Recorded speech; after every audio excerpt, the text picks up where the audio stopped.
என்னுடைய சப்ஸ்கிரைபர் அனைவருக்கும் வணக்கம். இன்னைக்கு நம்ம பதிவில் என்ன பார்க்க போறோம்னா, மகாகவி சுப்பிரமணிய பாரதியார் அவர்களின் வாழ்க்கை வரலாறு தான் பார்க்க போறோம்.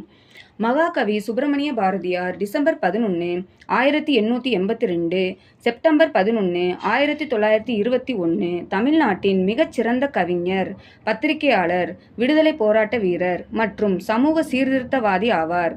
எட்டயபுரத்தில் பிறந்த இவர் நவீன தமிழ் கவிதைக்கு முன்னோடியாக திகழ்ந்தவர். பெண் விடுதலை, சாதி மறுப்பு மற்றும் தேசபக்தி உணர்வை எழுத்துக்கள் மூலம் பரப்பியவர். பாரதியார் வாழ்க்கை வரலாறு. முக்கிய குறிப்புகள்: பிறப்பு மற்றும் இளமை. திருநெல்வேலி மாவட்டத்தில் உள்ள எட்டயபுரத்தில் சின்னசாமி ஐயர், லட்சுமி அம்மாள் தம்பதியருக்கு மகனாக பிறந்தார். இவரது இயற்பெயர் சுப்பிரமணியன். தனது 5 வயதிலேயே தாயாரை இழந்தார். பாரதி பட்டம். சிறு வயதிலேயே கவிப்பாடும் ஆற்றல் கொண்டிருந்த இவருக்கு 11 வயதில் எட்டயபுரம் மன்னர் சபையில் கவித்துவ திறமைக்காக பாரதி என்ற பட்டம் வழங்கப்பட்டது. திருமணம். தனது 15 வயதில் செல்லம்மாளை மணந்தார்.